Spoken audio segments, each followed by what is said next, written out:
누리호 4차 발사 성공 직후 미국 MIT 교수의 누리호 비밀 기술 폭로에 전 세계가 발칵 뒤집힌 상황입니다. 한국이 발사한 우주 발사체는 단순한 기술력으로 만들어진 것이 아닌 기존의 공학 이론을 완전히 깨부수는 금기의 기술이 탑재되었기 때문인데요. 그리고 이렇듯 금기의 기술로 만들어진 한국의 누리호는 현재 과학계 전반을 완전히 뒤흔들며 모두를 충격의 도가니에 빠뜨리고 있다고 합니다. 그렇다면 한국이 개발한 금기의 기술의 정체는 대체 무엇일까요? 안녕하세요.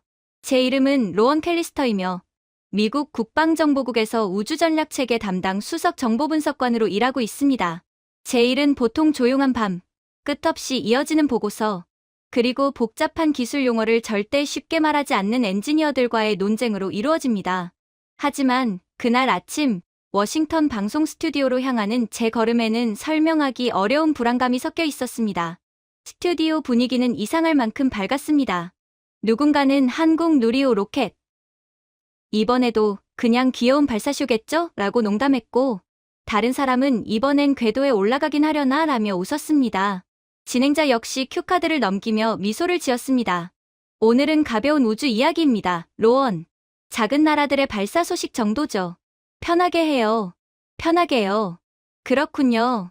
하지만 제 가방 안에는 가벼운이라는 단어와는 거리가 먼 문서가 들어 있었습니다. 저는 무의식적으로 그 비밀 문서를 만지작거리며 지금 이 자리에서 그 내용을 말해야 할지 계속 고민했습니다. 말하는 순간 이 방의 모든 웃음이 멈출 것이 분명했기 때문입니다. 프로듀서인 탈리아 리드가 제 표정을 보며 속삭였습니다. 로원, 창백해 보이시네요. 설마 한국이 무섭게 느껴지는 건 아니죠? 저는 웃으며 넘기려 했지만 목소리가 떨렸습니다. 그렇게 단순하면 좋겠네요. 조금 뒤 제 동료이자 늘 빈정거리는 말투의 마커스 헤일이 아이스커피를 들고 들어왔습니다. 또 무슨 수상한 패턴을 한국에서 찾은 거 아니에요? 로원, 작은 나라 발사를 냉전 음모처럼 보지 말라니까요. 당신은 너무 진지해요. 그는 웃으며 제 어깨를 두드렸습니다. 여긴 예능 방송이에요. 한국이 발사 소식은 곧 예능과도 같죠. 아직 기술력이 한참이나 부족한 나라니까요. 그러니 너무 진지하게 하지 말아요. 예능이라니 그렇군요. 그러나 온에어 불이 켜지는 순간 제 심장은 귀 옆에서 울릴 정도로 뛰기 시작했습니다. 진행자가 나지막하게 신호를 보냈습니다. 그럼 시작해보죠. 어젯밤 한국 누리호 발사체 영상 꽤 안정적으로 보이던데요? 영상에서는 말이죠. 저는 깊게 삼킨 침이 내려가는 소리를 스스로 들을 수 있었습니다. 제 가방 속에 있는 보고서는 그 안정적인 영상과는 완전히 다른 현실을 말하고 있었습니다. 이틀 전, 저는 한국 누리호의 비공개 비행 데이터를 검토했습니다. 원래라면 10분이면 끝났어야 할 단순 확인 작업이었습니다. 하지만 저는 거의 1시간 동안 차트에서 눈을 떼지 못했습니다. 그 그래프들은 너무 부드러웠습니다. 너무 정교했습니다. 마치 군사용으로 설계된 듯한 정확성이 보였습니다. 그건 과학실험용 발사체의 움직임이 아니었습니다. 마커스는 제가 과하게 반응한다고 말했습니다. 한국이 무슨 은밀한 우주 작전을 해요? 로원, 진정 좀 하세요. 하지만 한국계 인턴 아리아나 박은 제 화면을 보자마자 얼굴이 굳었습니다. 그리고 제 손을 살짝 밀어내며 작은 목소리로 말했습니다. 이건 보여주려고 만든 데이터가 아니에요. 그 말투에는 이상한 긴장과 자부심, 그리고 또 다른 무언가가 담겨 있었습니다. 그 순간 저는 깨달았습니다. 이 발사는 세상이 알고 있는 그 발사가 아니다. 한국의 우주 기술에 대해 우리가 알고 있는 것이 전부가 아닐 수 있다. 아니, 어쩌면 아무도 제대로 본 적이 없는 한국에 숨겨진 또 다른 층이 존재할지도 모른다. 카메라가 제 얼굴을 비추는 순간 저는 준비된 원고를 천천히 밀어냈습니다. 미국은 제가 오늘도 평소처럼 가벼운 우주 전망이나 예산 비교 정도를 이야기할 거라고 예상했습니다. 하지만 제 머릿속은 이미 다른 결론에 도달해 있었습니다. 진행자가 로원, 이번 발사 어떻게 보셨나요? 라고 물었을 때 저는 더 이상 숨길 수 없었습니다. 저는 숨을 내쉬며 말했습니다. 우린 정작 중요한 걸 놓치고 있습니다.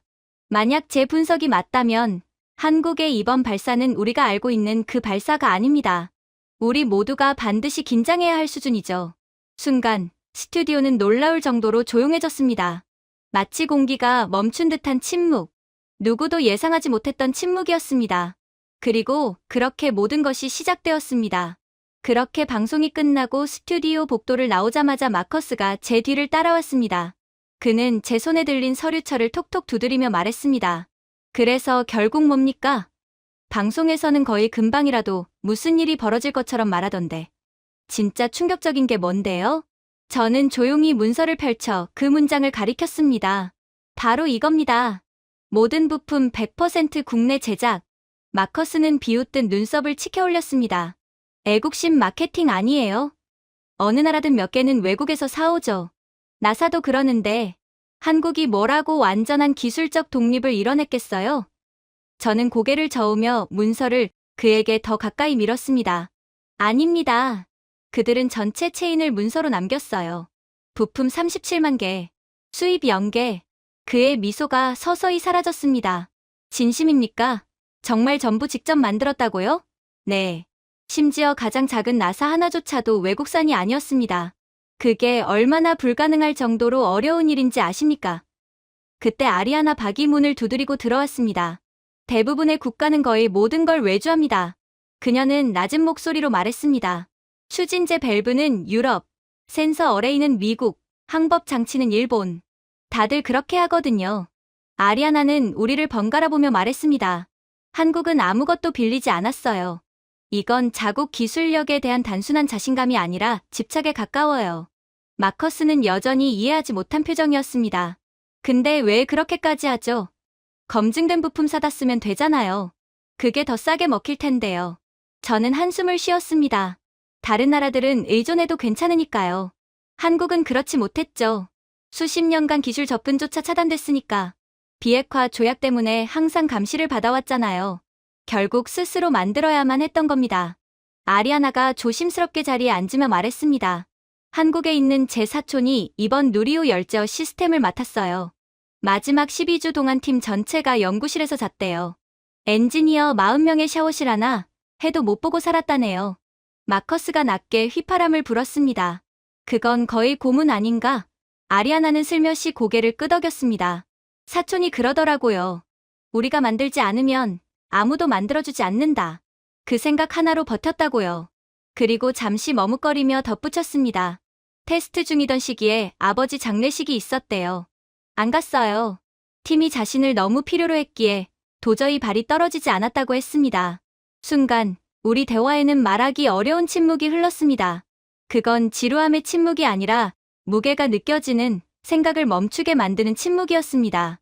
마커스가 먼저 입을 열었습니다. 60년대 나사도 그런 사람들이 있었죠. 국가 기술의 발전을 위해 자신을 희생하는 사람들. 근데 이제 그런 시대는 지났다고 생각했는데요. 적어도 미국에서는 이제 그런 사람을 찾아볼 수 없거든요. 저는 그를 바라보며 말했습니다. 한국은 아직도 그렇게 합니다. 그래서 누구도 예상 못한 속도로 여기까지 온 겁니다. 마커스는 팔짱을 끼며 중얼거렸습니다. 그래도 모든 걸 자체 생산하는 건 다른 문제죠. 수천 개 업체가 필요할 텐데. 맞아요. 저는 천천히 고개를 끄덕였습니다. 한국은 작은 공장들까지 설득해서 장비를 뜯어고치게 했어요. 아시다시피 한국은 중소기업마저도 웬만한 글로벌 기업의 기술력 수준을 가지고 있는 막강한 기술 강국이거든요. 어떤 회사는 합금 하나 개발하느라 거의 도산할 뻔했습니다. 그 회사를 살린 건 지역 주민들이 모아준 돈이었고요. 아리아나는 슬픈 듯 미소 지으며 말했습니다. 어떤 마을은 관련 업체를 지키려고 땅을 팔았대요. 한국의 우주 발사 성공이 가장 중요한 것이라며 말이죠. 지금도 그 결정이 옳았는지 논쟁이 있다네요. 저는 창가 쪽으로 시선을 돌렸습니다. 밤새 연구실 책상 아래에서 잠든 직원들, 일기장에 오늘도 아이 생일을 놓쳤다고 적어둔 연구원들, 작은 성공 하나에도 너무 지쳐 종이컵으로 조용히 건배하던 한국 팀들의 이야기들이 스쳐 지나갔습니다. 그들은 명예를 바라던 게 아닙니다. 제 목소리는 어느새 낮아져 있었습니다. 그저 오랫동안 억눌렸던 나라가 스스로 일어설 수 있다는 걸 증명하고 싶었던 겁니다. 마커스가 손으로 이마를 문지르며 말했습니다. 그래서 누리호 발사체의 그래프가 그렇게 비정상적으로 완벽했던 거군요. 이건 기술만의 문제가 아니었네요. 저는 문서를 덮으며 고개를 끄덕였습니다. 집념도 하나의 기술입니다, 마커스. 센서로 측정할 순 없지만 설계도 한 줄 한 줄에 그게 새겨져 있어요. 아리아나는 부드럽게 미소 지었습니다. 제 사촌은 발사 성공 장면을 보고 울었어요. 성공해서가 아니라 자기 희생이 헛되지 않았다는 걸 처음으로 믿을 수 있었다고 하더라고요. 마커스는 저를 바라보며 조용히 말했습니다. 그럼 당신 말은 이건 기적이 아니었다는 거군요. 그렇습니다. 저는 단호하게 답했습니다. 이건 편함을 버리고 불편함을 택한 수많은 사람들의 결정이 만든 결과예요. 그러니 다른 어느 나라든 따라하고 싶어도 쉽게 복제할 수 없는 이유죠. 보세요. 현재 전 세계 선진국들이 우주 발사체 궤도 진입에 목숨을 걸고 있지만 성공한 국가는 한국밖에 없잖아요. 마커스는 깊은 숨을 내쉬며 벽에 기대었습니다. 한국이 빠르다고는 생각했지만 이렇게까지일 줄은 몰랐네요. 저는 서류철을 다듬며 묘한 존경심이 묻어나는 목소리로 말했습니다. 저도 몰랐습니다. 하지만 이제 알겠네요. 왜 그들의 부품 하나하나가 불가능해 보이는 수준이었는지. 그때 아리아나가 자리에서 일어나며 말했습니다. 근데 두 분 그게 전부가 아니에요. 우리는 동시에 그녀를 바라봤습니다. 그 데이터 안에는 100% 국산 제작 말고도 다른 의미가 있습니다. 아리아나는 대답을 남긴 채 방을 나갔습니다. 마커스가 불안한 듯 묻습니다. 우리 걱정해야 합니까? 저는 천천히 숨을 내쉬었습니다. 아직은 모르겠습니다. 하지만 확실한 건 이야기는 이제 막 시작됐다는 겁니다. 그리고 저는 아리아나 박이 말했던 그 충격적인 다른 의미에 대해 곧 알게 되었죠. 사무실에 앉아 보고서를 정리하던 중 제 모니터에 조용한 속보가 떠올랐습니다. 너무 단순해 보여서 아무도 클릭하지 않을 법한 작은 제목이었죠. 한국, 우주 발사 권한을 과학부에서 국방부로 이관. 언뜻 보기엔 그저 행정 뉴스 같았지만 제 가슴 한쪽이 순간적으로 굳어졌습니다. 마커스가 제 화면을 보며 피식 웃었습니다. 왜 멈춰 계세요? 그냥 흔한 부처간 공문서 조정 같은데요. 저는 의자를 돌려 그를 바라보았습니다. 아니요. 절대로 그렇지 않습니다. 그는 계속 장난스러운 표정이었습니다. 로원, 기관끼리 권한을 나누는 건 흔한 일이죠. 예산 문제거나 정치적 고려일 수도 있고. 저는 화면을 그의 쪽으로 밀었습니다. 한국이 발사 버튼을 과학자에게서 군인에게 넘겼습니다. 이건 단순한 조정이 아닙니다. 이건 의도입니다. 마커스가 말문을 잇기도 전에 스톡스 대령이 커피컵을 한 무더기 들고 방에 들어왔습니다. 이번엔 또 무슨 위기인가? 저는 헤드라인을 가리켰습니다. 장군님, 한국이 자국의 우주 발사 작전을 국방부가 직접 통제하도록 바꿨습니다. 스톡스 대령은 눈 하나 깜빡이지 않았습니다. 의례적인 절차일 수도 있지. 원래 부처 간 권한은 왔다 갔다 하는 거야. 저는 단호하게 말했습니다. 장군님, 발사 버튼을 군에게 넘기는 나라들은 그 버튼을 군사용 가능성을 염두에 둔 나라뿐입니다. 대령은 커피를 천천히 내려놓았습니다. 계속 말해보게. 저는 문서를 넘기며 말했습니다. 한국은 정책 변화를 발표한 적 없습니다. 위협도 없었고 새로운 분쟁 조짐도 없습니다. 그럼에도 불구하고 발사 통제권을 완전히 바꿨습니다. 마커스가 어깨를 으쓱했습니다. 과학자들이 요청한 거 아닐까요? 발사 준비가 복잡하니까 도움받으려고. 저는 고개를 저었습니다. 이건 확장이나 협조가 아닙니다. 완전한 대체입니다. 지금 발사체에 대한 한국 과학부는 권한을 잃었습니다. 그때 아리아나가 프린트를 들고 들어왔습니다. 한국 언론도 이해를 못하고 있어요. 그녀는 조용히 말했습니다. 그런데 발표문에서 이상한 표현을 썼어요. 우리는 우주 분야에서 새로운 국가적 책임을 인지한다. 라는 문장이었어요. 마커스가 눈을 크게 떴습니다. 국가적 책임. 표현이 무겁네요. 이상하리만큼 말이에요. 아리아나는 고개를 끄덕였습니다. 조심스러운 톤이었어요. 뭔가 숨기고 있는 느낌이었어요. 저는 천천히 일어나며 말을 이어갔습니다. 생각해보세요. 민간이 만드는 로켓은 지식, 탐사, 관측을 위해 존재합니다. 하지만 군이 만드는 로켓은 대비합니다. 시민들이 상상하지 않으려 하는 가능성에 대비하죠. 스톡스 대령이 의자에 앉으며 물었습니다. 그럼 자네는 한국에 의도가 있다고 보는 건가? 그의 톤은 차분했지만 눈빛은 매서웠습니다. 의도가 아니라 준비라고 생각합니다. 제가 답했습니다. 한국은 허세를 부리는 나라가 아닙니다. 늘 실제 행동으로 직접 보여주는 국가죠. 만약 한국이 권한을 옮겼다면 이미 시스템도 그에 맞춰 구축되어 있을 겁니다. 마커스가 물었습니다. 그럼 한국이 무슨 충돌이라도 하려고 한다고 예상한다는 건가요? 저는 고개를 저었습니다. 충돌이 아닙니다. 자율성입니다. 아리아나가 덧붙였습니다. 그리고 통제. 저는 그 말에 고개를 끄덕였습니다. 맞아요. 더 이상 외부의 허락을 기다리지 않겠다는 뜻입니다. 스톡스 대령이 저를 보며 말했습니다. 그게 무슨 뜻이지? 저는 천천히 숨을 들이마셨습니다. 똑같은 로켓이 있다고 가정해봅시다.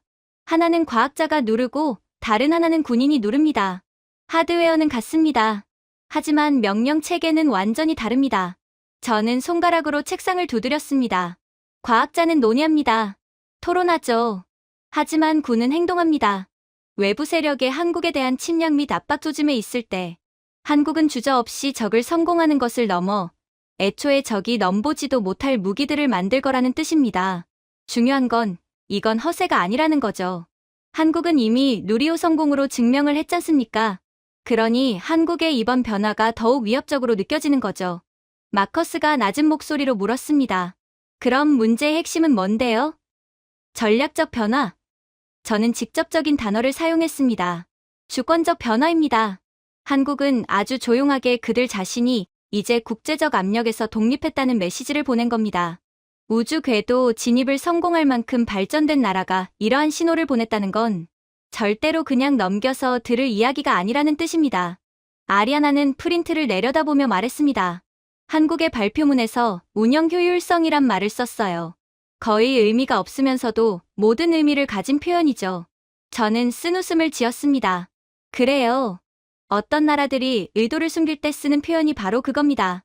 스톡스 대령이 창밖을 바라보며 말했습니다. 솔직히 우리가 한국을 너무 가볍게 봤던 것 같군. 저는 고개를 끄덕였습니다. 우리가 잘못된 기준으로 평가했기 때문입니다. 마커스는 믿기지 않는다는 표정이었습니다. 그러니까 버튼 하나 옮긴 건데 세계는 아직 모르는 거군요. 저는 문서를 덮으며 말했습니다. 곧 알게 되겠죠. 왜냐하면 이 변화는 시작이 아니었습니다. 아리아나가 제 말을 이어받았습니다.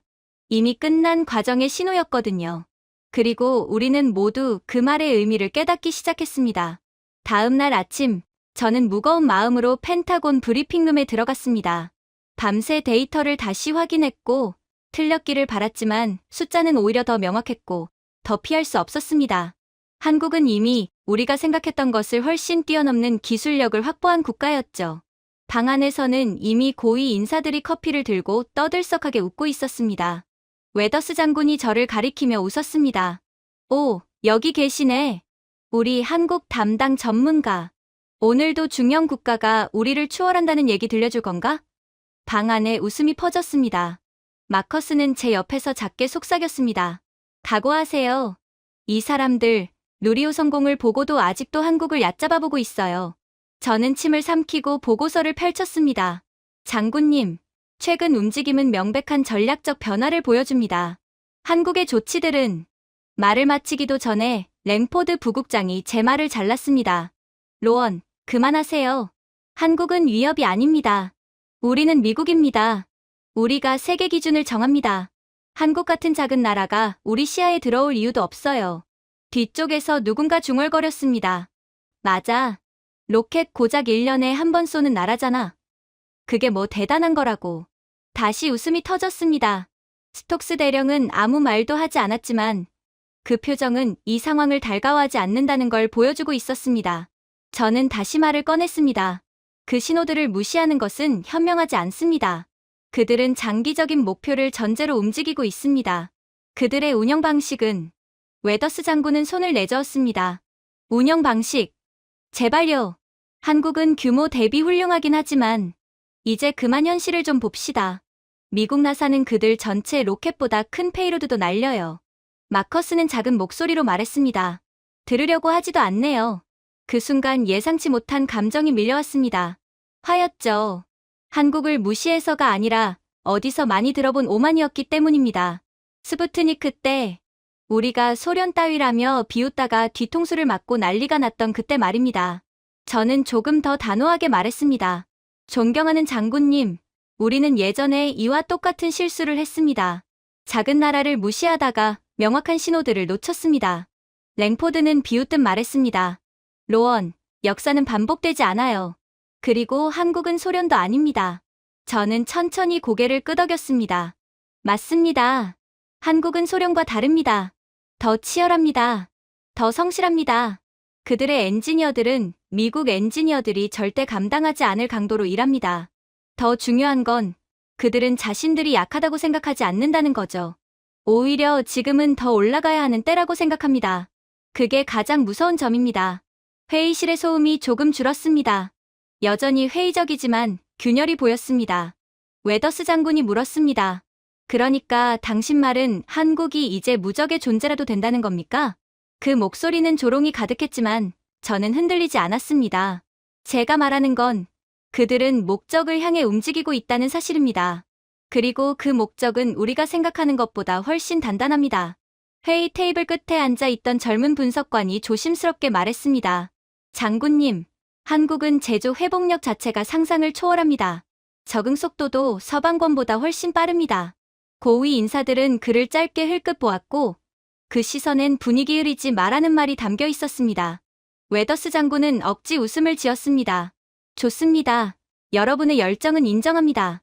하지만 냉정해집시다. 미국이 세계를 이끕니다. 한국은 훌륭하지만 우리와 경쟁할 상대는 아닙니다. 그때 아리아나가 부드럽지만 단단한 목소리로 말했습니다. 경쟁할 필요 없습니다, 장군님. 특정 분야는 이미 한국을 넘어서고 있습니다. 모두의 시선이 그녀에게 향했습니다. 한국은 예전에 의존하던 시절을 기억합니다. 한국은 기술력 기반 자체가 없었고 모든 분야에 대해 다른 국가들에 의존했죠. 그래서 다시는 그 상태로 돌아가지 않으려고 합니다. 그 집념은 미국이 가진 자신감과는 다릅니다. 미국은 한국처럼 모든 것을 잃어본 적이 없거든요. 랭포드는 코웃음을 쳤습니다. 이제 한국을 영웅으로 만드실 건가요? 좀 균형을 유지하죠. 저는 숨을 고르고 말했습니다. 영웅이냐 아니냐가 아니라 궤도 이야기입니다. 한국은 소리 지르지 않습니다. 선언하지도 않습니다. 그저 조용히 정확하게 자신의 궤도를 향해 갑니다. 그리고 때때로 조용한 궤도가 세계를 가장 크게 흔듭니다. 웨더스 장군은 커피를 들어 올리며 말했습니다. 뭐라고 하든 우리는 미국입니다. 그들이 뭘 한다고 해서 우리의 위치가 흔들리진 않을 겁니다. 그 말은 확신으로 가득 차 있었지만 웃음 아래에 미세한 불안이 비쳐 보였습니다. 그들은 데이터를 받습니다. 숫자는 거짓말을 하지 않습니다. 그저 그들이 이야기가 바뀌는 걸 원치 않을 뿐입니다. 그리고 예상대로 장군의 웃음에 비쳤던 미세한 불안은 얼마 안 가 경악으로 바뀌게 되었죠. 한국 정부는 곧바로 또 하나의 발표를 내놓았거든요. 저는 점심을 책상에서 해결하며 자료를 보던 중이었고 그때 마커스가 태블릿을 흔들며 뛰어오듯 다가왔습니다. 로원, 이거 봐요. 지금 당장. 그는 거의 웃는 건지 겁먹은 건지 모를 표정이었습니다. 헤드라인에는 이렇게 적혀 있었습니다. 한국, 차세대 발사체 개발을 민간 업체에 위탁. 처음 저는 어깨를 으쓱했습니다. 아, 스페이스X 모델 따라가는 건가 보죠. 결국 이렇게 가는군요. 하지만 마커스는 고개를 세차게 저었습니다. 아니요. 계속 내려보세요. 그리고 제가 업체 이름을 본 순간 마음속이 딱 굳어버렸습니다. 한화에어로스페이스. 로켓 회사가 아니라 K9 자주포 방공 시스템. 정밀 타격 무기를 만드는 한국의 대표적인 군수기업이었습니다. 마커스는 침을 꿀꺽 삼키며 속삭였습니다. 왜 무기 회사가 로켓을 만들죠? 저는 그를 보며 말했습니다. 마커스, 이건 민간 우주 개발이 아닙니다. 완전히 다른 이야기입니다. 그때 아리아나가 문을 열고 들어왔습니다. 손에는 유럽 우주기술진의 분석 보고서가 들려 있었습니다. 이거 보셔야 할 것 같아요. 제가 보고서 두 번째 페이지를 넘기는 순간 눈에 띄는 문구가 있었습니다. 한국의 선택은 민간 우주개발 모델과 논리적으로 일치하지 않는다. 마커스가 제 어깨 너머로 읽고는 말했습니다. 저 문장 뜻 알죠? 유럽은 한국이 뭘 하는지 전혀 모른다는 겁니다. 아리아나는 한숨을 쉬며 고개를 끄덕였습니다. 그래서 불안한 겁니다. 저는 손가락으로 화면을 가볍게 두드렸습니다. 스페이스X는 화성에 가겠다는 테크 기업이었죠. 즉, 우주 발사체와 잘 어울리는 기업이라는 겁니다. 하지만 한화는 정밀 타격으로 유명한 군수기업입니다. 이 회사는 탐사용 시스템을 만들지 않습니다. 생존이 필요한 시스템을 만듭니다. 그러니 이 회사가 우주 발사체를 맡았다는 것 자체가 매우 이상하고 수상쩍은 상황이라는 거죠. 마커스는 눈썹을 올렸습니다. 그게 무슨 뜻이죠? 저는 보고서를 덮으며 말했습니다. 생각해보세요. 민간 로켓은 실패해도 돈만 날아갑니다. 그러나 군수 시스템은 실패하면 사람이 죽습니다. 결국 한국은 실패를 용납하지 않는 기업에게 로켓을 맡긴 겁니다. 한국은 도대체 이 로켓으로 무엇을 만들려고 하는 걸까요? 그때 스톡스 대령이 사무실로 들어왔습니다. 지금은 또 무슨 이야기인가? 저는 화면을 돌려보이며 말했습니다. 장군님, 한국은 차세대 발사체 주관 기업으로 한화에어로스페이스를 선정했습니다. 스톡스 대령은 눈을 좁혔습니다. 이건 좀 특이한데, 특이한 게 아니라 제가 말했습니다. 한국 입장에서는 꼭 필요한 선택입니다. 아리아나는 꾸준히 설명을 이어갔습니다. 장군님, 한화의 제조 문화는 굉장히 엄격합니다. 부품을 부서질 때까지 테스트하고 고치고 다시 밀어붙입니다. 시제품을 만드는 회사가 아니라 최종형만 만드는 회사입니다. 마커스가 작게 웃었습니다. 그럼 한국은 로켓을 전장 시스템 마인드로 만들겠다는 건가요? 지금 누리호 성공까지 이끌어낸 로켓 기술로 핵 미사일이라도 만들려고 하는 거냐는 말입니다. 아리아나는 단호하게 말했습니다. 핵 미사일까지는 모르겠네요. 한국은 불법을 저지르지 않는 국가니까요. 하지만 핵 미사일에 준하는 것을 만들어낼지도 모르죠. 이미 한국은 누리호를 통해 실력을 증명했으니까요. 제가 말을 이었습니다. 만약 상업 우주개발이었다면 현대중공업이나 두산 로보틱스 혹은 LIG넥스원 같은 업체도 있었을 겁니다. 스톡스가 말했습니다. LIG넥스원도 군수기업 아닌가? 저는 미소를 지었습니다. 맞습니다. 한국은 일부러 군수기업만 고르고 있습니다. 그건 실수가 아니라 신호입니다. 마커스는 숨을 들이마시고 말했습니다.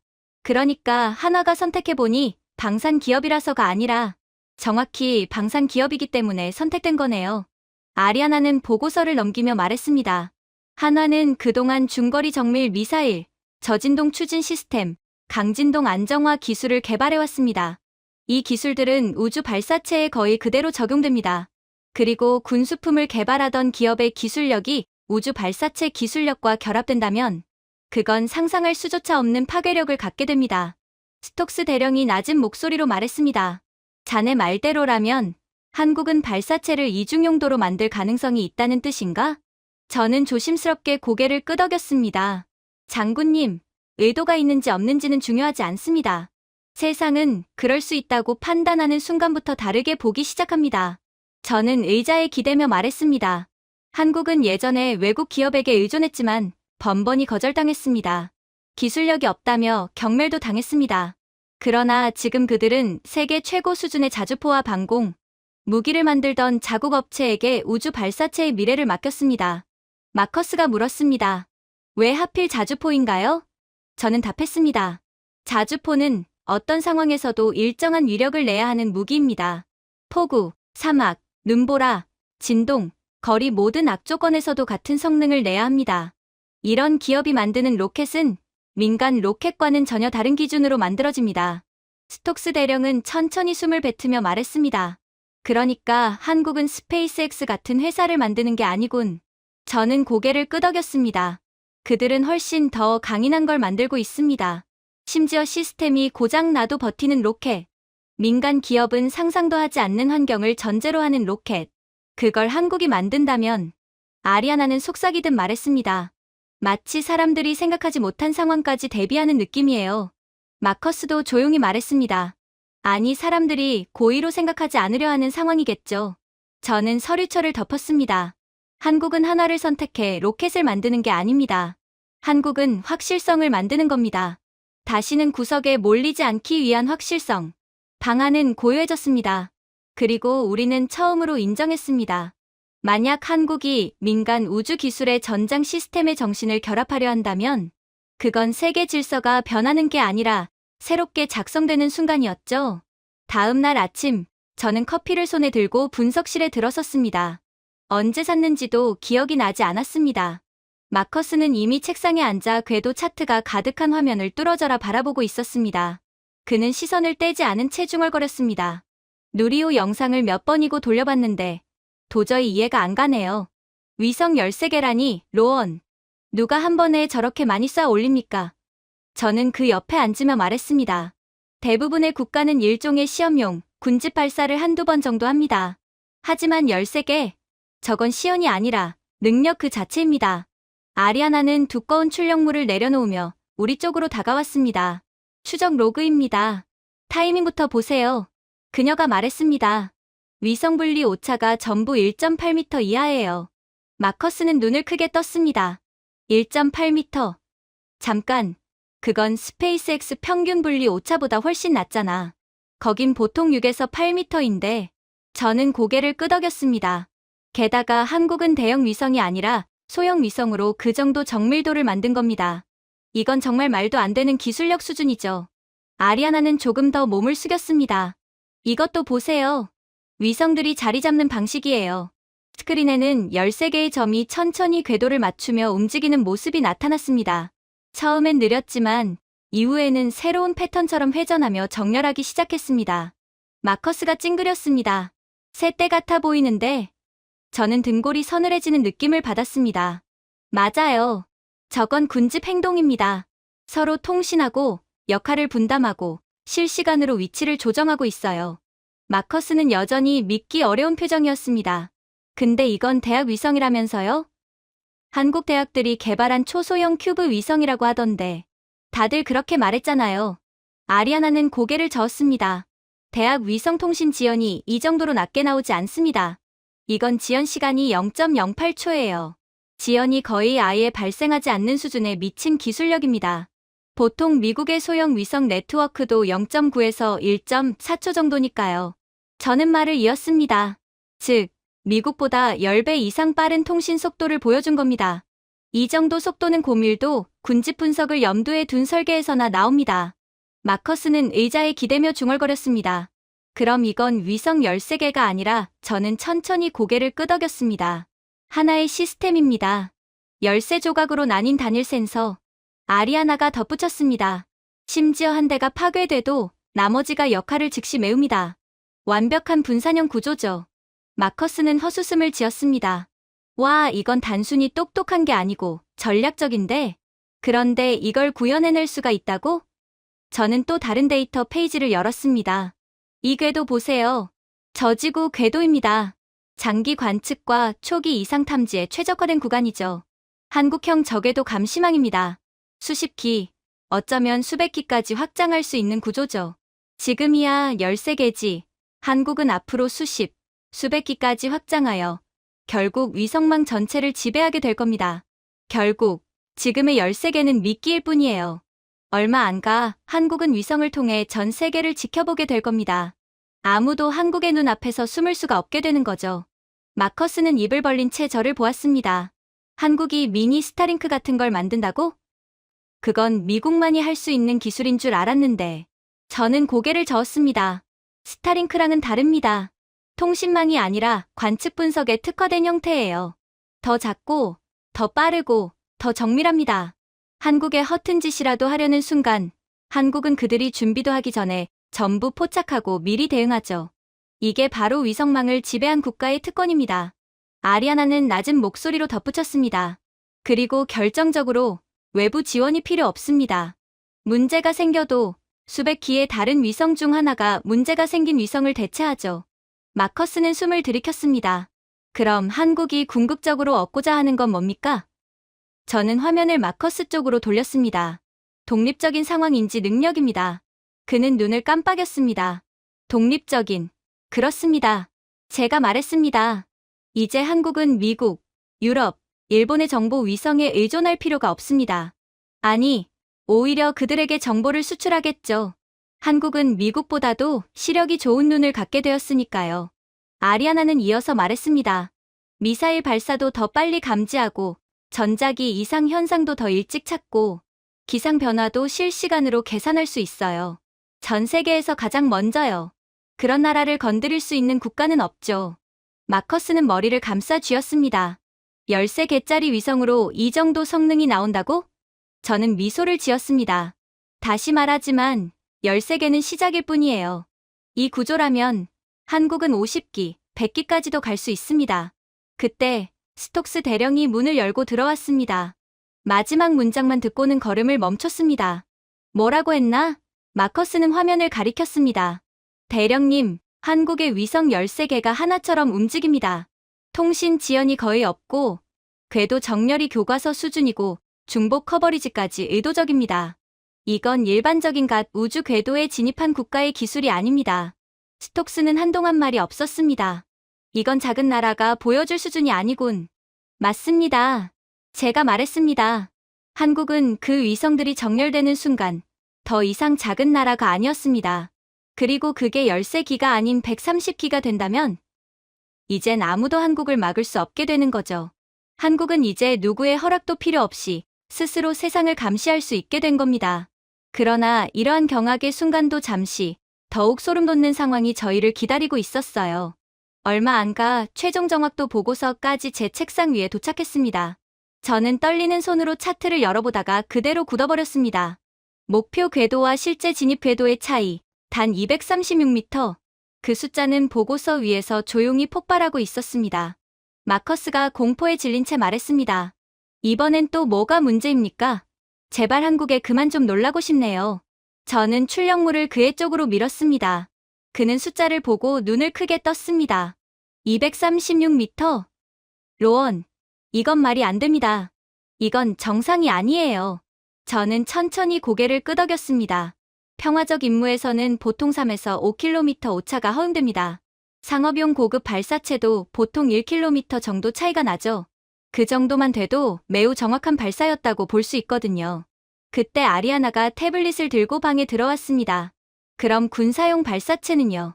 그녀가 물었습니다. 저는 보고서의 숫자를 다시 가리켰습니다. 보통 900m 정도입니다. 그런데 이건, 저는 숫자를 톡하고 두드렸습니다. 이건 수십 캔 밖에서 바늘귀를 꿰는 수준이죠. 즉, 말도 안 되는 정밀함이라는 겁니다. 도대체 한국은 무엇을 만들었다는 말인가요? 마커스는 얼굴이 굳어졌습니다. 그런데 한국의 임무 목적은 평화적이라면서요? 날씨 관측이니, 대기 연구니 그런 거 아니었나요? 왜 이런 정밀도가 필요한 거죠? 아리아나의 목소리는 거의 속삭임에 가까웠습니다. 이건 필요한 게 아니라 의도적으로 만든 정밀도입니다. 저는 그녀를 바라보며 물었습니다. 의도적으로? 아리아나는 태블릿을 책상 위에 놓았습니다. 네, 이건 우연도 아니고 과시용도 아니에요. 기초기술 그 자체예요. 마커스는 혼란스러운 표정이었습니다. 기초라니, 그럼 무엇을 위한 기초라는 거죠? 저는 비행 경로 재구성 데이터를 열었습니다. 궤적 곡선은 너무 매끈했습니다. 누군가 다림질이라도 해놓은 듯했죠. 이 조정값들을 보세요. 몇 초 간격으로 미세한 보정이 들어가 있습니다. 게다가 보정값 자체가 거의 완벽하게 대칭이에요. 아리아나는 확대하며 말했습니다. 이런 방식은 보통 심우주 탐사선에서나 쓰는 방식이에요. 심지어 주요 우주 강국조차 자주 성공하는 기술이 아닙니다. 마커스가 말했습니다. 그럼 예시를 줘보세요. 정확히 얼마나 뛰어난 건데요? 저는 깊은 숨을 들이쉬고 말했습니다. 좋아요. 미국의 델타사 헤비, 평균 오차 900에서 1200m. 유럽의 아리안5는 1에서 1.5km. 일본의 HIIA도 비슷합니다. 아리아나가 말을 이었습니다. 중국의 롱마치 시리즈는 1.6에서 3km 정도입니다. 마커스는 충격의 말을 잇지 못했습니다. 그런데 한국은 236m. 그것도 평화 임무에서. 그럼 이건 뭘 의미하는 거지? 저는 조용히 대답했습니다. 한국은 원하는 것을, 원하는 위치에, 원하는 시점에 정확히 떨어뜨릴 능력이 있다는 뜻입니다. 평화를 위한 목적은 맞지만 쉽게 말해 기술력이 남아돌았던 거죠. 방 안은 한순간 정적에 잠겼습니다. 불편한 침묵이 아니라 깨달음의 침묵이었습니다. 아리아나는 태블릿을 넘기며 말했습니다. 여기 보세요. 삽입 후 안정도 곡선이 거의 평평합니다. 예측 기반 알고리즘이 아니면 불가능한 수준이에요.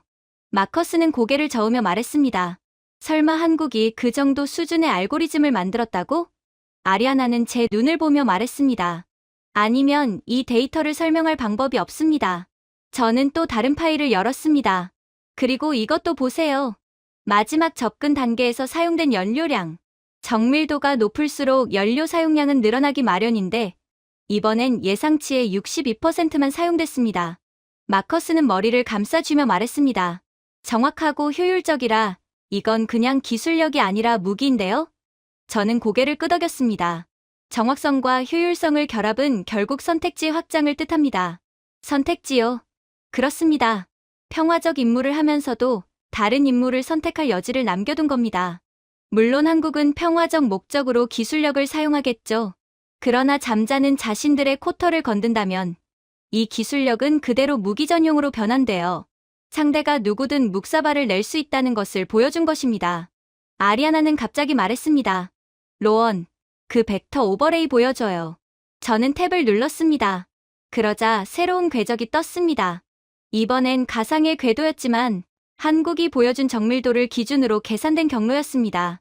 그 궤도는 국제 고가치 위성이 운용되는 구역을 향하고 있었습니다. 마커스는 숨을 들이쉬며 물었습니다.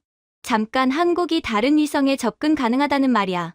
저는 고개를 저었습니다. 그렇게 의심한다가 아니라 가능하다고 말하는 겁니다. 아리아나는 한 문장을 덧붙였습니다. 그리고 이 알고리즘 패턴은 학습형이에요. 비행하면서 스스로 교정했다는 의미죠. 방 안의 공기는 더 무거워졌습니다.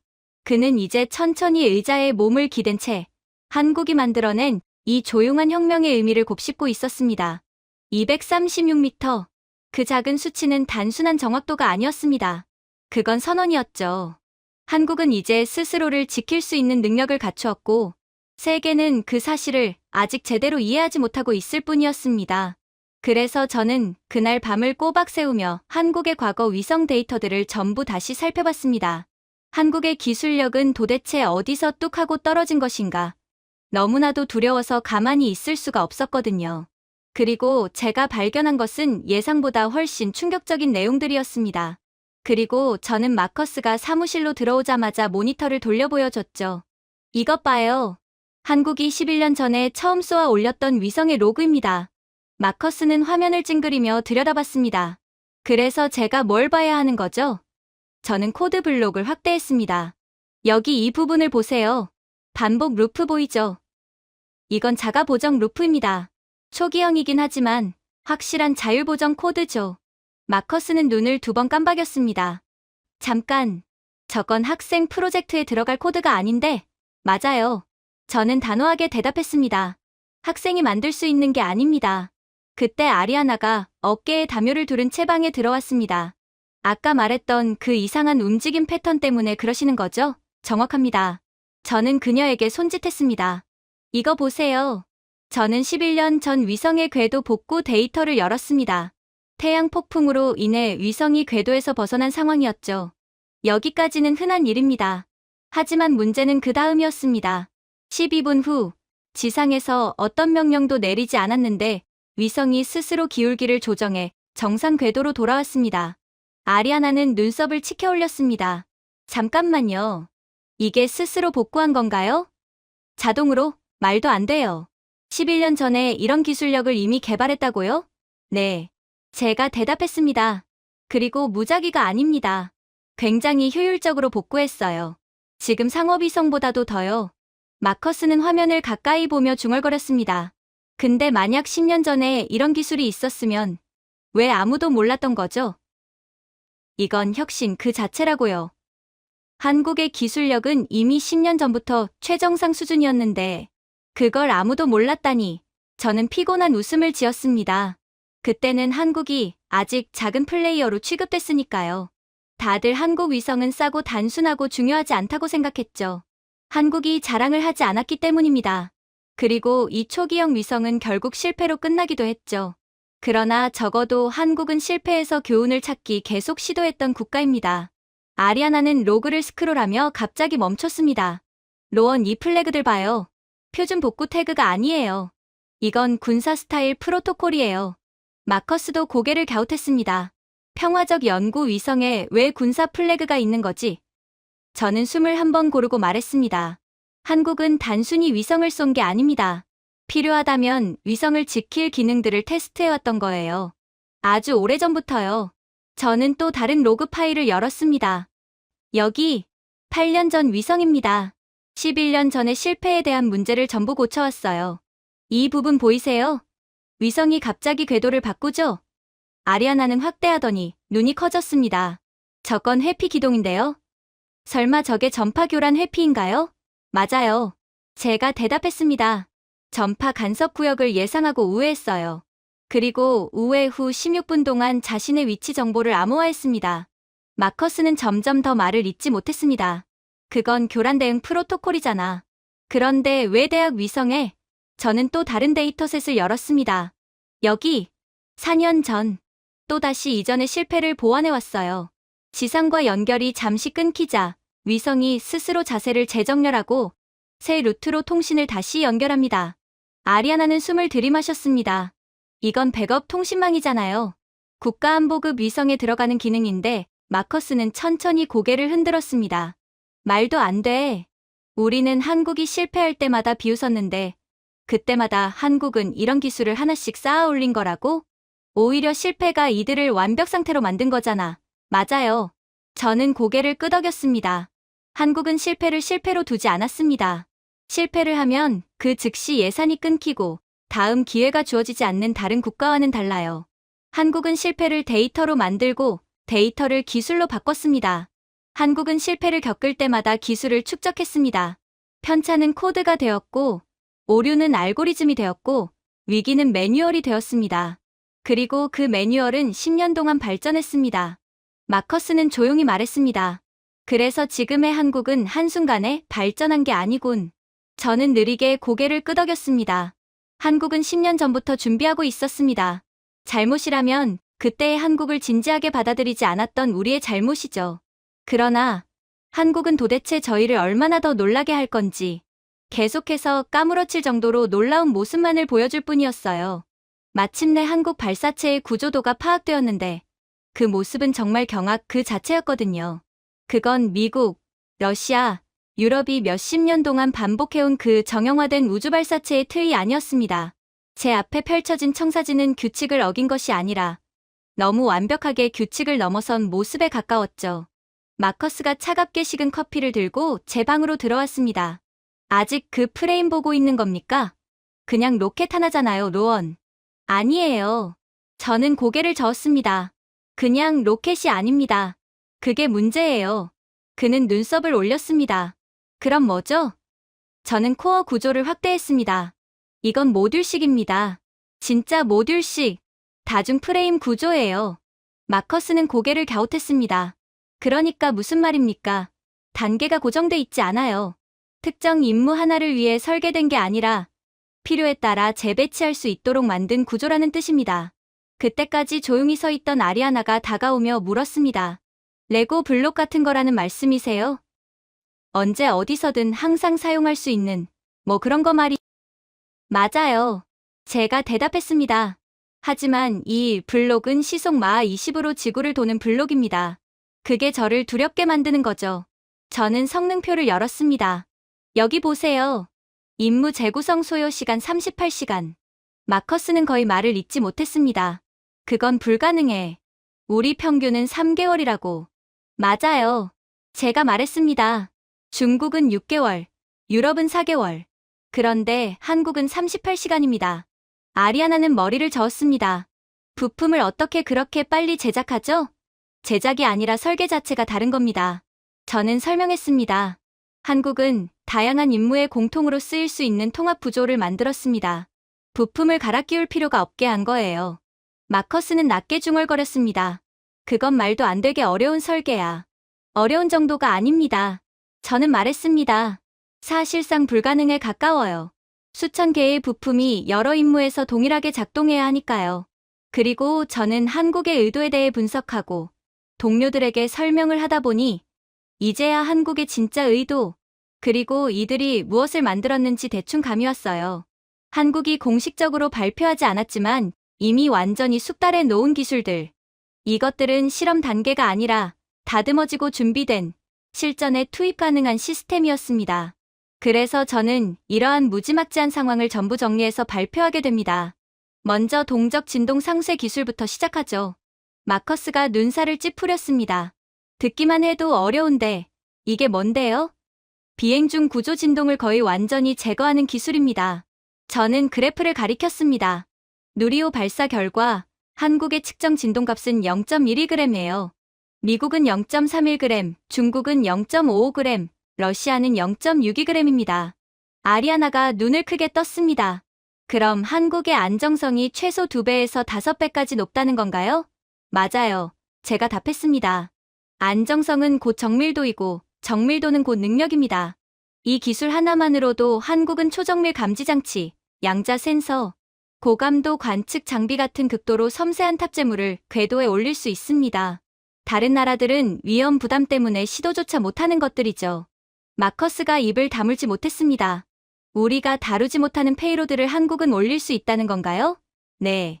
그리고 그건 전혀 다른 수준의 우주 자산을 갖게 된다는 뜻입니다. 저는 다음 그래프를 띄웠습니다. 다음은 더 충격적입니다. 경계층 적응 조향 기술입니다. 아리아나가 물었습니다. 혹시 비행 중 공기 흐름을 조절하는 건가요? 정확합니다. 제가 말했습니다. 한국은 로켓 표면의 공기 흐름을 실시간으로 바꾸며 항력을 7.4% 감소시켰습니다. 수치만 보면 작아 보여도 항공우주에서는 엄청난 차이입니다. 마커스가 휘파람을 불었습니다. 항력을 줄이면 속도가 빨라지죠. 그리고 사거리가 늘어납니다. 제가 말했습니다. 이 효율 개선이라면 연료를 더 싣지 않고도 고고도 플랫폼의 작전 반경을 수백 캠 확장할 수 있습니다. 아리아나의 얼굴에 진지함이 스쳤습니다. 그럼 같은 연료로 더 멀리 가거나 같은 거리라도 훨씬 적은 연료로 갈 수 있겠네요. 맞아요. 그리고 이런 설계를 한다는 건 최악의 경우를 준비한다는 뜻이기도 합니다. 생각해보세요. 이제 한국의 사거리가 안 닿는 국가가 없어요. 이 말은 그 누구도 한국에 어떠한 돌발 행동도 할 수 없게 됨을 뜻합니다. 중요한 건 상대 국가는 한국까지 사거리가 닿지 않는다는 거죠.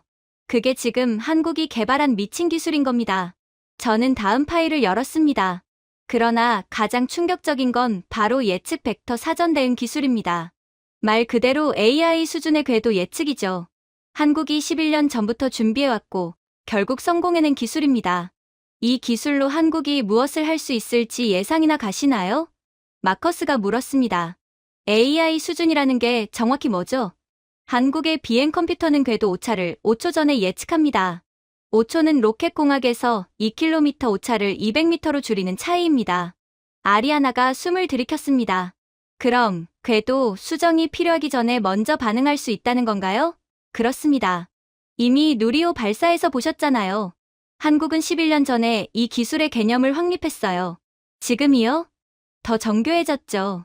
이제는 한국의 미사일은 회피 기동도 가능하고 공격받아도 즉각 대응할 수 있죠. 마치 조종사가 안에 타고 있는 것처럼 움직일 수 있다는 겁니다. 단 하나의 미사일이 말이에요. 마커스가 중얼거렸습니다. 이건 우리도 없는데요. 아무도 없습니다. 제가 답했습니다. 한국만이 보여줬습니다. 저는 또 다른 데이터를 띄웠습니다. 보세요. 열신호 분산 기술입니다. 아리아나가 물었습니다. 열신호를 분산한다고요? 네. 한국은 로켓 외부의 열을 여러 지점에 분산해 한 점이 아닌 여러 점처럼 보이게 합니다. 쉽게 말하면 레이더가 추적해야 할 목표가 하나에서 쉰 개로 분산되는 셈입니다. 마커스가 거의 소리쳤습니다. 적외선 추적이 불가능해지잖아요. 맞습니다. 한국은 실질적으로 추적 불가 플랫폼을 만들 수 있게 된 겁니다. 이젠 절대로 한국의 공격을 피할 수 없어요. 한국은 모든 면에서 대응 자체가 불가능한 미사일 기술을 갖게 되었다는 겁니다. 마커스는 마침내 물었습니다. 로한 이 모든 기술을 합치면 한국은 어떤 무기를 만들 수 있는 겁니까? 저는 깊게 숨을 들이마셨습니다.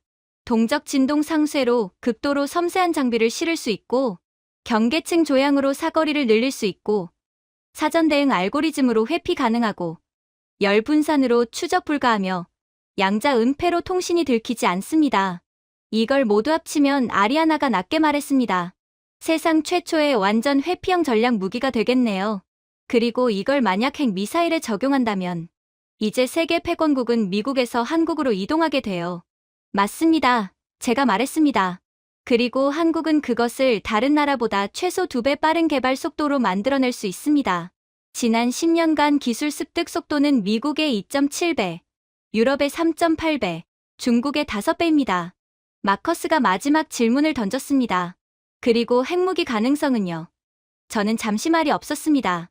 한국이 핵 개발을 선택한다면 이런 기술들은 단 한 발의 전략 무기만으로도 모든 방어 체계를 무용지물로 만들 수 있습니다. 즉, 한국은 많은 핵무기를 가질 필요가 없습니다. 하나만으로도 막을 수 없는 나라가 되는 거죠. 솔직히 이건 제 희망입니다. 제발 이런 기술을 가진 한국이 핵무기를 개발하진 않았으면 좋겠네요. 그건 정말로 무서운 무기가 될 테니까요. 중국이 만든 조악한 핵과는 차원이 다른 무기가 될 테니까요. 솔직히 저는 한국의 기술력을 연구하면서 숫자는 점점 의미가 없어진다는 것을 느꼈습니다. 그래프, 알고리즘, 성공률 같은 것들은 갑자기 작게 느껴졌죠. 어차피 이 기술은 한국인들 말고는 절대로 개발할 수 없을 것이 분명했기 때문입니다. 저는 한국인 엔지니어 인터뷰가 담긴 파일을 열었습니다. 이젠 설명이 의미가 없는 것 같네요. 여기에 있는 사람들이 진짜 엔진입니다. 한국의 진짜 추진력이요. 즉, 한국인 외에는 이런 기술력을 절대로 개발할 수 없다는 뜻입니다. 아리아나는 첫 줄을 읽더니 작게 말했습니다. 뭔가 개인적이네요. 맞아요. 제가 말했습니다. 이것 좀 들어보세요. 저는 문장을 그대로 읽었습니다. 우리 할머니는 전쟁 중에 무너진 집 아래 숨어 살아남았습니다. 그리고 다시는 다른 나라에 기대지 말라고 하셨습니다. 마커스가 눈살을 찌푸렸습니다. 그래서 저분이 프로젝트에서 안 떠난 건가요? 할머니의 말씀 때문에. 그렇죠. 제가 말했습니다. 그분은 아이들이 다시는 폭탄을 피해 도망치지 않는 나라를 만들기 위해 남아 있었어요. 저는 다음 파일을 펼쳤습니다. 글씨는 떨리고 있었지만 결의가 담겨 있었습니다. 버스비가 너무 비싸서 매일 자전거로 40km를 달렸습니다. 단 한 번의 테스트도 놓치고 싶지 않았어요. 아리아나가 눈이 커져서 말했습니다. 40km요? 왕복이요? 왕복입니다. 제가 말했습니다. 비가 오든 눈이 오든 밤샘 근무할 땐 가족이 걱정하지 않게 자전거를 경비등 아래 세워뒀대요. 마커스는 조용히 책상만 바라보았습니다. 이건 야망이 아닌데요. 이건 생존 같아요. 이게 바로 한국의 역사의 결과예요. 제가 낮게 말했습니다. 상처가 너무 많죠? 저는 또 다른 영상을 열었습니다. 한 팀장은 딸의 생일을 3년째 함께하지 못했다고 말했죠. 하지만 기자가 감정을 묻자 그는 이렇게 답했습니다. 딸이 자기 꿈을 지킬 수 있는 나라를 만들고 싶습니다. 저는 지금 진정으로 딸을 위한 선택을 하는 겁니다. 아리아나는 숨을 내쉬며 말했습니다. 어떻게 이렇게 계속 버티는 거죠? 세대마다 아픈 기억이 있으니까요. 제가 말했습니다. 누군가는 침략을 겪었고, 누군가는 전쟁의 공포를 겪었고, 누군가는 강대국의 압박 속에서 살아남아야 했습니다. 마커스가 천천히 고개를 끄덕였습니다. 일제강점기, 한국전쟁, 냉전 압력, 핵 위협 그런 게 그들의 마음을 만든 거군요. 만든 정도가 아니라 제가 말했습니다. 그들의 뼛속까지 새겨졌어요. 아리아나는 의자에 몸을 기대며 말했습니다. 그러니까 한국의 기술 집착은 자랑하려는 게 아니라 방어였네요. 그보다 더한 약속이에요. 제가 말했습니다. 다시는 무너지지 않겠다는. 저는 예전 위성 프로젝트에서 은퇴한 한국인 노과학자의 오디오 파일을 들었습니다. 그의 목소리는 떨렸지만 단단했습니다. 전쟁 후 우리는 아무것도 없었어. 아무것도. 그래서 손을 썼지. 손밖에 없었으니까. 마커스는 깊게 숨을 들이켰습니다. 그래서 저 정도의 규율이 나오는 거군요. 속도도, 완성도도, 단합도요. 제가 말했습니다. 모든 것을 잃어본 경험이 있는 나라는 볼트 하나에도 의미를 담습니다. 마커스가 아주 천천히 숨을 내쉬었습니다. 처음으로 한국이 왜 이렇게 빠르게 발전하는지 이해가 됩니다. 기술을 사랑해서가 아니에요. 제가 말했습니다. 과거를 반복하지 않기 위해서입니다. 그 순간 회의실은 조용해졌습니다. 두려움 때문이 아니라 존경 때문이었습니다. 제 화면 속 숫자들은 더 이상 기술이 아니라 희생의 기록처럼 보였습니다. 그리고 저는 그제야 깨달았습니다. 한국이 강해진 이유는 세계를 놀라게 하려고 해서가 아니라 그들의 국민이 조용히 그리고 끈질기게 다시는 무너지지 않겠다고 결심했기 때문이라는 것을. 그러다 마커스가 잠시 생각을 하더니 이내 의자에서 벌떡 일어났습니다. 있잖아요. 그가 말했습니다. 한국은 허락을 기다린 적이 없는 것 같아요. 단 한 번도. 저는 고개를 끄덕였습니다. 보세요. 한국이 겪어온 모든 차단들, 기술 금수, 수출 규제, 정치적 압박, 제재 위협, 라이선스 거부 다른 나라였다면 주저앉았을 상황이었죠. 다른 국가는 압력에 적응하고 굴복했습니다. 하지만 한국은 그런 위기 상황이 닥칠 때마다 판 자체를 바꿔버렸죠.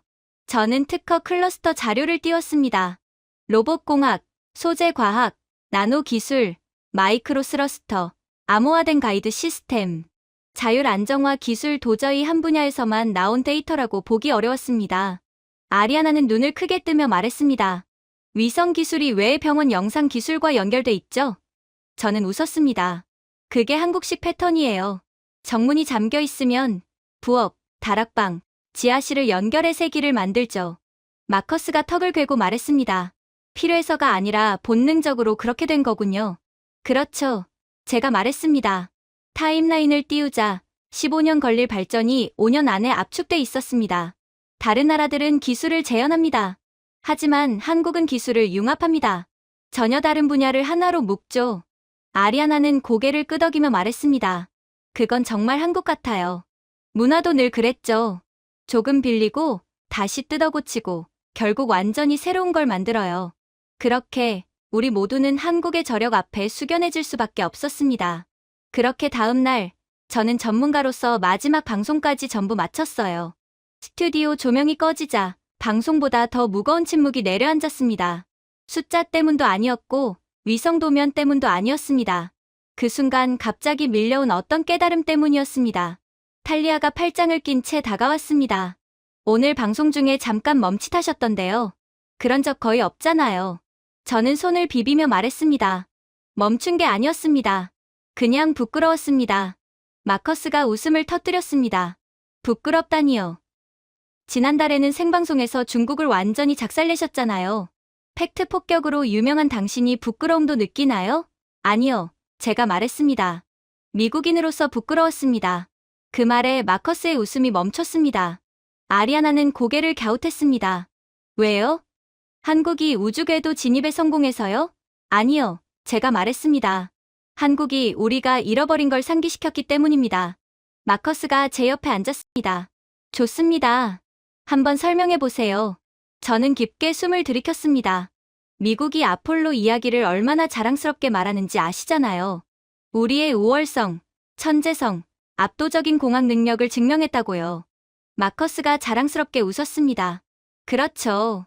아폴로는 우리의 영광이죠. 저는 천천히 고개를 저었습니다. 아니요. 사실은 다른 걸 증명했습니다. 좀 불편한 진실이죠. 아폴로는 뛰어나서 성공한 게 아니라 돈을 쏟아부어서 성공한 프로젝트였습니다. 정치적 압력, 인력 동원, 예산 폭격 말 그대로 힘으로 밀어붙였던 겁니다. 아리아나는 눈썹을 올렸습니다. 그럼 한국은요? 한국은 누구보다 돈이 없었습니다. 제가 말했습니다. 대신 누구보다 오래 버텼습니다. 마커스가 인상을 찌푸렸습니다. 버텼다고요? 이렇게 말해볼게요. 제가 말했습니다. 미국은 예산으로 달을 정복했습니다. 한국은 연대로 우주를 정복했습니다. 아리아나는 부드럽게 웃었습니다. 딱 한국 같네요. 저는 계속 말했습니다. 아폴로 당시 미국 엔지니어들은 일정이 마음에 안 들면 그만뒀습니다. 정치인들은 개입했고 업체들은 돈 때문에 싸웠습니다. 우리는 결국 해냈지만 시스템은 복잡했고 정치적이었고 서로 충돌했습니다. 마커스가 팔짱을 꼈습니다. 그럼 한국은 더 깔끔하게 했다는 말인가요? 깔끔한 게 아닙니다. 제가 말했습니다.